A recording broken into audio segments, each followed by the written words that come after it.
ಬೇಸಿಗೆಯ ಧಗಧಗಿಸುವ ಬಿಸಿಲಿಗೆ ಮನುಷ್ಯರಷ್ಟೇ ಅಲ್ಲ, ಕಾಡಿನ ಪ್ರಾಣಿಗಳು ತತ್ತರಿಸಿ ಹೋಗ್ತಾ ಇದೆ.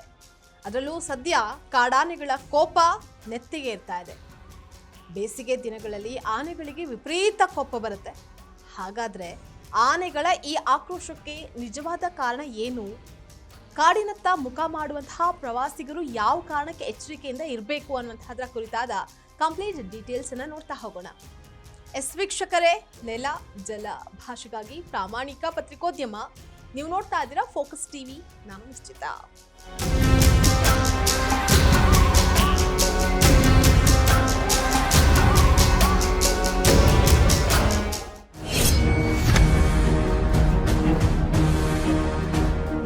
ಇತ್ತ ಸುಡುವ ಬಿಸಿಲು ಕೇವಲ ಆನೆಗಳ ದೇಹವನ್ನು ಮಾತ್ರವಷ್ಟೇ ಅಲ್ಲದೆ ಅವುಗಳ ಮನಸ್ಸನ್ನ ಸುಡ್ತಾ ಇದೆ.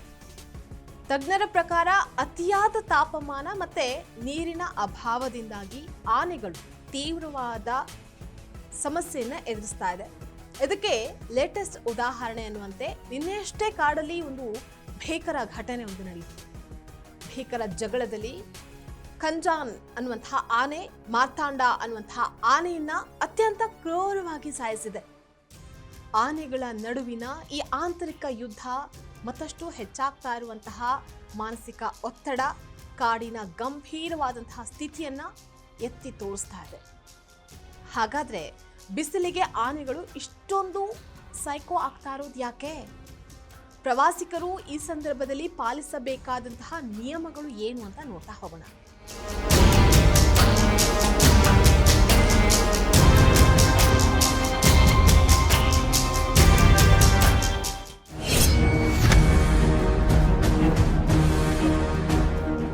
ಬೇಸಿಗೆ ರಜೆ ಬಂತು ಅಂತ ಅಂದ್ರೆ ಸಾಕು, ಮಕ್ಕಳನ್ನ ಮತ್ತಷ್ಟು ಹುರಿದುಂಬಿಸೋದಕ್ಕೆ ಅನ್ನುವಂತಹ ಕಾರಣಕ್ಕಾಗಿ ಜನರು ಪ್ರವಾಸವನ್ನ ಕೈಗೊಳ್ತಾರೆ. ಬೇಸಿಗೆಯ ಬಿಸಿಲು ದಿನದಿಂದ ದಿನಕ್ಕೆ ಹೆಚ್ಚಾಗ್ತಾ ಇದೆ. ಇನ್ನು ಈ ತಾಪಮಾನದ ಏರಿಕೆ ಕಾಡಿನ ದೈತ್ಯ ಜೀವಿ ಆನೆಗಳ ಮೇಲೆ ತೀವ್ರವಾದಂತಹ ಪರಿಣಾಮ ಬೀರ್ತಾ ಇದೆ. ಸಾಮಾನ್ಯವಾಗಿ ಶಾಂತ ಸ್ವಭಾವದ ಜೀವಿಗಳಾಗಿರುವಂತಹ ಆನೆಗಳು ಬೇಸಿಗೆ ಸಂದರ್ಭದಲ್ಲಿ ಮಾತ್ರ ವಿಪರೀತ ಆಕ್ರಮಣಕಾರಿಯಾಗಿ ವರ್ತನೆಯನ್ನ ಮಾಡುತ್ತೆ. ಇದಕ್ಕೆ ಪ್ರಮುಖ ಕಾರಣ ಪರಿಸರದಲ್ಲಿ ಆಗುವಂತಹ ಬದಲಾವಣೆ, ಹಾಗೆ ಅವುಗಳ ದೇಹದ ಉಷ್ಣತೆ.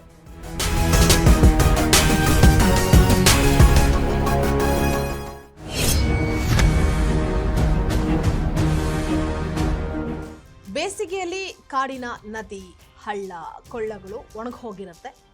ಆನೆಗಳಿಗೆ ಪ್ರತಿದಿನ 100 ಲೀಟರ್ಗಳಷ್ಟು ನೀರು ಮತ್ತೆ ಅದಕ್ಕೆ ಬೇಕಾಗಿರುವಂತಹ ಪೂರೈಕೆ ಮಾಡುವಂತಹ ಆಹಾರ, ಅಪಾರ ಪ್ರಮಾಣದ ಹಸಿರು ಆಹಾರದ ಅಗತ್ಯ ಇರುತ್ತೆ. ಆದರೆ ನೀರಿನ ಅಭಾವ ಮತ್ತೆ ಆಹಾರದ ಕೊರತೆ ಎದುರಾದಂತಹ ಸಂದರ್ಭದಲ್ಲಿ ಅವು ತೀವ್ರ ಹತಾಶೆಗೆ ಒಳಗಾಗ್ತವೆ. ಏನು ಹಸಿವು ಮತ್ತೆ ಬಾಯಾರಿಕೆ ಇದೆ ಅಲ್ವಾ, ಅದು ಅವುಗಳ ಕೋಪವನ್ನ ಮತ್ತಷ್ಟು ಹೆಚ್ಚು ಮಾಡುತ್ತೆ, ದುಪ್ಪಟ್ಟಾಗುತ್ತೆ.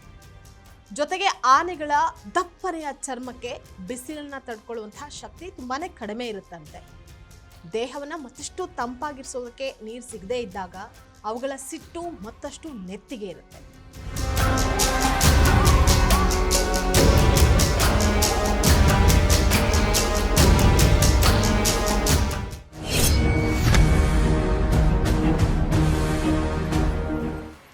ಇದೇ ಕಾರಣಕ್ಕಾಗಿ ವನ್ಯಜೀವಿಯ ತಜ್ಞರು ಪ್ರವಾಸಿಗರಿಗೆ ಮತ್ತೆ ಸಾರ್ವಜನಿಕರಿಗೆ ಕಟ್ಟುನಿಟ್ಟಿನ ಎಚ್ಚರಿಕೆಯನ್ನು ನೀಡ್ತಾ ಇದ್ದಾರೆ.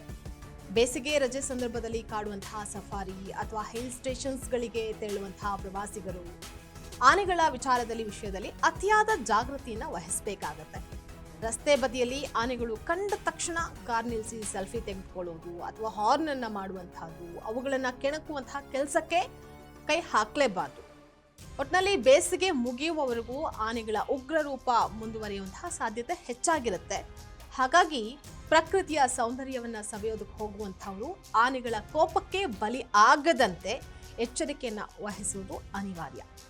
ಇದಾಗಿತ್ತು ಫೋಕಸ್ ಸ್ಪೆಷಲ್ ಸ್ಟೋರಿ. ನೆಲ ಜಲ ಭಾಷೆಗಾಗಿ ನೋಡ್ತಾ ಇರಿ ಫೋಕಸ್ ಟಿವಿ.